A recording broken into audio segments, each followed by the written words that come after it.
ሰላም የቻናሌ ቤተሰቦች፣ አሁን የሰዓቱን ዜና ነግራቸዋለሁ። በቅድሚያ አበይት ዜናዎች። በአዲስ አበባ ከተማ ባለፉት 6 ወራት ውስጥ ብቻ በተሽከርካሪዎች መስታወት ላይ ባልተፈቀደ ቦታ ጥቁር ስቲከር የለጠፉ ከ33000 በላይ አሽከርካሪዎች ተጠያቂ መድረጋቸውን የአዲስ አበባ ፖሊስ አስታወቀም። በዝርዝር እናየዋለን። በቤንሻንጉል ጉሙዝ ክልል በ6 ወራት ብቻ 41 ኩንታል በላይ ወርቅ ወደ ብሔራዊ ባንክ ገቢ ተደርጓል።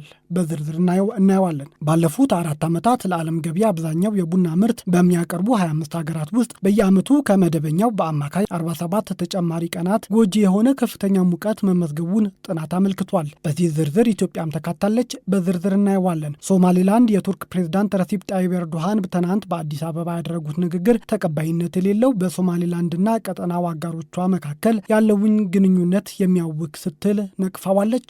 እንመለከተዋለን። በቅድሚያም ወደ መጀመሪያው ዜና እናልፋለን። በአዲስ አበባ ከተማ ባለፉት 6 ወራት ብቻ በተሽከርካሪዎች መስታወት ላይ ባልተፈቀደ ቦታ ጥቁር ስቲከር የለጠፉ ከ33000 በላይ አሽከርካሪዎች ተጠያቂ መድረጋቸውን የአዲስ አበባ ፖሊስ አስታወቀ።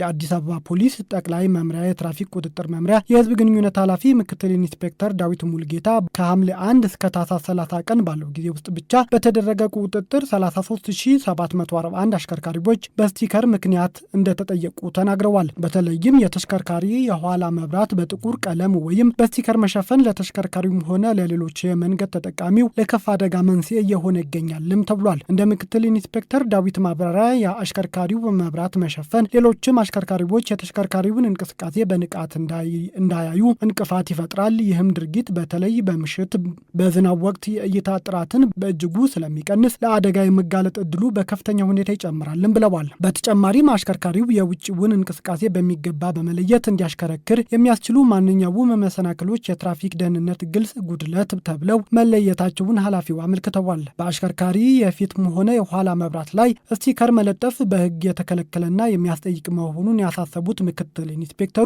መሰል አደገኛ ድርጊቶች ላይ ጥብቅ ክትትል እያደረጉ መሆኑን ገልጸዋል። አሽከርካሪዎች ለቅጣት ከሚዳርጉ ተግባራት እንዲቆጠቡም ለመንገድ ደህንነት ቅድሚያ እንዲሰጡም አሳስበዋል። በቤንሻንጉል ጉሙዝ ክልል ባለፉት 6 ወራት ብቻ ከ41 ኩንታል በላይ ወርቅ ለብሔራዊ ባንክ ገቢ ተደረገ። በዘንድሮ በጀት ዓመት 6 ወራት ብቻ ከቤንሻንጉል ጉሙዝ ክልል ወደ ማዕከላዊ ብሔራዊ ባንክ የገባው የወርቅ መጠን ባለፈው ዓመት ተመሳሳይ ወቅት ከነበረው ጋር ሲነጻጸር በእጥፍ ብልጫ ማሳየቱን ተገልጿል። ብሔራዊ ባንክ ለወርቅ አቅራቢዎች የሚከፍለውን የማበረታቻ በማሳደግ ለክልሉ የወርቅ አቅርቦት መጨመር በዋና ምክንያትነት ተጠቅሷል። የቤንሻንጉል ጉሙዝ ክልል በ2018 በጀት ዓመት 6 ወራት ከልዩ አነስተኛና ባህላዊ ወርቅ አምራቾች ለመሰብሰብ ያቀደው 3525 ኪሎ ግራም ወርቅ ነበር። የክልሉ ርዕሰ መስተዳድር አቶ አሻድሊ ሐሰን እሁድ ለክልሉ ምክር ቤት ባቀረቡት ሪፖርት በመንፈቅ ዓመቱ ውስጥ ለብሔራዊ ባንክ የገባው የወርቅ መጠን 4156.6 ኪሎ ግራም እንደሆነ ማስታውቀዋል። ይህ አሃዝ ባለፈው ዓመት ተመሳሳይ ወቅት ጋር ወደ ብሔራዊ ባንክ ከገባው 1697.65 ኪሎ ግራም ወርቅ ጋር ሲነጻጸር ከእጥፍ በላይ ጭማሪ ያሳየ መሆኑን የክልሉ ማዕድን ሀብት ልማት ኃላፊ አቶ ቱጃኒ አዳም ለኢትዮጵያ ኢንሳይደር ተናግረዋል። ብሔራዊ ባንክ ለወርቅ አቅራቢዎች የሚከፈለው ማበረታቻ ማሳደጉን ተከትሎ አምራቾች ምርታቸውን ወደ ሕጋዊ መስመር በማስገባት የክልሉ ወርቅ አቅርቦት መጨመሩን ኃላፊው አስረድተዋል። ብሔራዊ ባንክ ባለፈው ጥቅምት ወር ላይ ባሻሻለው የወርቅ ግዢ መመሪያ ለባንክ የሚቀርበው የወርቅ መጠን ከ5 ኪሎ ግራም በላይ ከሆነ ከዓለም አቀፍ ዋጋ ላይ 15 በመቶ ጭማሪ በማድረግ እንደሚገዛ አስታውቆ ነበር። በተመሳሳይ መልኩ 250 ግራም ጀምሮ እስከ 5 ኪሎ ግራም ወርቅ ለሚያቀርቡ አቅራቢዎች ከዓለም አቀፍ የወርቅ ገበያ ላይ 5 በመቶ ጭማሪ በማድረግ ክፍያ እንደሚፈጽም ባንኩ በወቅቱ ገልጿል። በልዩ አነስተኛ ደረጃ የሚገኙ ወርቅ አምራቾች ፈቃድ የሚወስዱት ከክልል ማዕድን ቢሮ ሲሆን ባህላዊ አምራቾች ግን በጥቃቅንና አነስተኛ ተደራጅተው የስራ ፈቃድ የሚያገኙት ከወረዳ ጽሕፈት ቤትና በክልሉ በአሁኑ ወቅት 50 የባህላዊ ወርቅ አምራች ማህበራት እንዳሉም ከክልሉ ማዕድን ቢሮ የተገኘው መረጃ ያመለክታል። የፌዴራል መንግስት በ2018 በጀት ዓመት 3 ወራት በኢትዮጵያ ይመረታል በሚል በእቅድ አስቀምጦት የነበረው የወርቅ መጠን 8.32 ቶን ነበር። በዚህ ጊዜ ውስጥ ከእቅድ በላይ የተመረተው 11 ቶን ወርቅ ለሀገሪቱ 1.2 ቢሊዮን ዶላር ገቢ እንዳስገኘ የፕላንና ልማት ሚኒስቴር ዶክተር ፍጹም አሰፋ ባለፈው ጥቅምት ወር አስታውቀው ነበር። ባለፉት 4 ዓመት ለዓለም ገበያ አብዛኛው የቡና ምርት በሚያቀርቡ 25 ሀገራት ውስጥ በየዓመቱ ከመደበኛው በአማካይ 47 ተጨማሪ ቀናት ጎጂ የሆነ ከፍተኛ ሙቀት መመዝገቡን ጥናት አመላክቷል። ጥናቱ ያካሄደው ክላይሜት ሴንትራል የተሰኘ ገለልተኛ የምርምር ቡድን ሲሆን ከጎርጎሮሳውያኑ 21 እስከ 25 ድረስ ተካሂዷል። እንደ ጥናቱ ኢትዮጵያን ጨምሮ 75 በመቶ የሚሆነው የዓለም ቡና የሚያቀርቡ እንደ ብራዚል፣ ቪየትናም፣ ኮሎምቢያና ኢንዶኔዥያ ያሉ ሀገራት በዓመት ውስጥ በአማካኝ ከ30 ዲግሪ ሴልሺየስ በላይ የሆነ የሙቀት መጠን የታየባቸው 57 ተጨማሪ ቀናት አሳልፈዋል። የዓለም ንብረት ለውጥ በቡናችን ላይ እየመጣ ነው ያለው የምርምር ተቋሙ አብዛኞቹ ቡና አምራች ሀገራት የቡና ተክልን የሚጎዳ ምርቱን የሚቀንስና ጥራቱን የሚያበላሽ ከፍተኛ ሙቀት እያስተናገዱ እንደሚገኝ ገልጿል። የአየር ንብረት ተጽዕኖ ከእርሻ ማሳዎች ባሻገር ሸማቾች ጋርም እንደሚደርስ የጠቆሙት የጥናቱ ኃላፊ በየቀኑ ለፍጆታ የሚቀርብ ቡና ጥራትና ዋጋ ላይ የጎላ ለውጥ ሊያስከትል እንደሚችልም አስጠንቅቀዋል። ባለፈው 2025 ለታየው የቡና ዋጋ መጨመር በአሜሪካና በብራዚል መካከል የተፈጠረው የታሪፍ ጉዳይ የራሱ ድርሻ ቢኖረውም በተቀሩት ቡና አምራች ሀገራት የታየው አስከፊ የአየር ሁኔታ ግን ለዋጋ መናሩ ቢያንስ በከፊል ድርሻ የሚወስድ እንደሆነ ጥናቱ አመልክቷል። ጥናቱ ከ30 ዲግሪ ሴልሺየስ በላይ የሆነ ሙቀት ለአረቢካ ቡና ዝርያ በእጅጉ ጎጂ መሆኑን ሲያመለክት ለሮቡስታ የቡና ዝርያም ቢሆን ተክሉ እድገት የማይመች ነው ብሏል። በግዳጅ ልመና ላይ የተሰማሩ ህጻናት ሆን ተብሎ አይነ ስውር የማድረግ ወንጀል እንደሚፈጸም አንድ ጥናት ይፋ አደረገም። በግዳጅ ልመና ላይ የተሰማሩ አካል ጉዳተኞችን በተመለከተ ጥቆማ የተሰጣቸው አንዳንድ የጸጥታ አካላት የራስን ስራ ላይ ለምን አታተኩርም የሚል ምላሽ መስጠታቸውንም ጥናቱ ገልጿል። በኢትዮጵያ አካል ጉዳተኞች ለግዳጅ ልመናና ለሰዎች ዝውውር ወንጀል ስለመጋለጣቸው የሚዳስስ በአይነቱ የመጀመሪያ የተባለ ጥናት ውጤት ይፋ ሆኗል።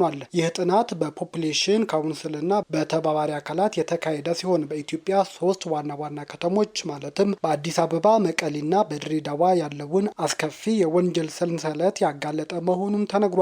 የካቲት 10 ቀን 2018 በሸራተን አዲስ ይፋ የተደረገው ይህ ጥናት በግዳጅ ልመና ላይ የተሰማሩ ተጎጂዎች እጅግ አስከፊ በሆነ ሁኔታ ውስጥ እንደሚገኙም አሳይቷል። ተጎጂዎቹ ከማለዳው 10 ሰዓት ጀምሮ እስከ ምሽት 3 ሰዓት ድረስ እንደሚለምኑ የሚገደዱ ሲሆን ቀኑን ሙሉ የሚሰጣቸው ምግብ በጣም አነስተኛ መሆኑም ጥናቱ ገልጿል። ከሁሉ በላይ አስደንጋጭ የተባለው ግን ህገወጥ አዘዋዋሪዎቹ ህጻናቱን ለልመና እንዲመቹና የሰዎችን ርህራሄ እንዲስቡ በሚል ሆን ብለው አይነ ስውር እንደሚያደርጓቸው በጥናቱ መረጋገጡ ነው። ለጥናቱ ቃለመጠይቅ ከተደረገላቸው ተጎጂዎች መካከል ከተማ ሲመጡ አይናቸው ጤናማ የነበሩና አዘዋዋሪዎቹ መድኃኒት ነው በሚል አይናቸው ውስጥ በመጨመራቸው አደገኛ ፈሳሾች ምክንያት የማየት ችሎታቸው ሙሉ በሙሉ ማጣታቸውን በለቅሶ የተናገሩ እንዳሉም ተጠቅሷል።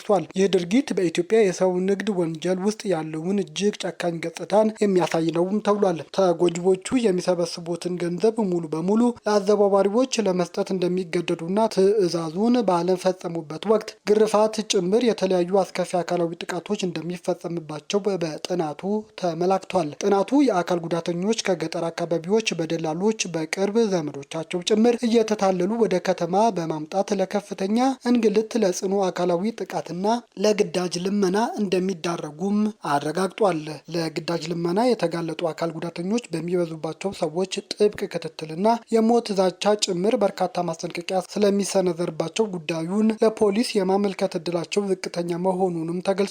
አብዛኞቹ ተጎጂዎች ከዚህ ህይወት ሊወጡ የቻሉት በታክሲ አሽከርካሪዎች፣ በጎረቤት ወይም በሌሎች መንገደኞች እርዳታ መሆኑን ጥናቱ አመልክቷል። በጥናቱ አንዳንድ የጸጥታ አካላት ጥቆማ ቢሰጣቸውም ወቅቱ ተገቢውን እርምጃ አለመውሰዳቸው አካቷል። ሶማሌላንድ የቱርክ ፕሬዝዳንት ረሲፕ ጣይብ ኤርዶሃን ትናንት በአዲስ አበባ ያደረጉት ንግግር ተቀባይነት የሌለው በሶማሌላንድና ቀጠናዊ አጋሮቿ መካከል ያለውን ግንኙነት የሚያውክ ስትል ነቀፈች።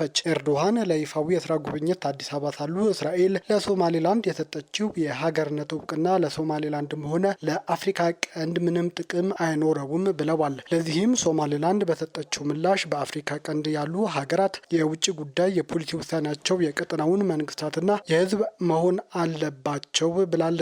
ከሶማሌላንድ የወጣው መግለጫ የውጭ ተገዳዳሪ ኃይሎች በቀጠናው ገብተው መረጋጋትና ትብብር መታወክ የለበትም ይላሉ። በጠቅላይ ሚኒስትር አብይ አህመድ ግብዣ አዲስ አበባ የገቡት ኤርዶሃን ኢትዮጵያ በምትገኝበት የአፍሪካ ቀንድ ቀጠና ውስጥ በተለይም ለአገራት ሉዓላዊነትና የግዛት አንድነት ትኩረት እንደምትሰጥ ተናግረዋል።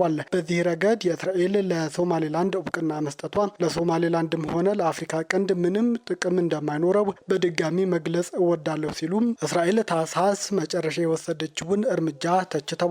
ሶማሌላንድ ያወጣችው መግለጫ ቱርክ የቀጠናውን ውጥረት የሚያባብስ አቋም ከማንጸባረቅ እንድትታቀብ አሳስባለች።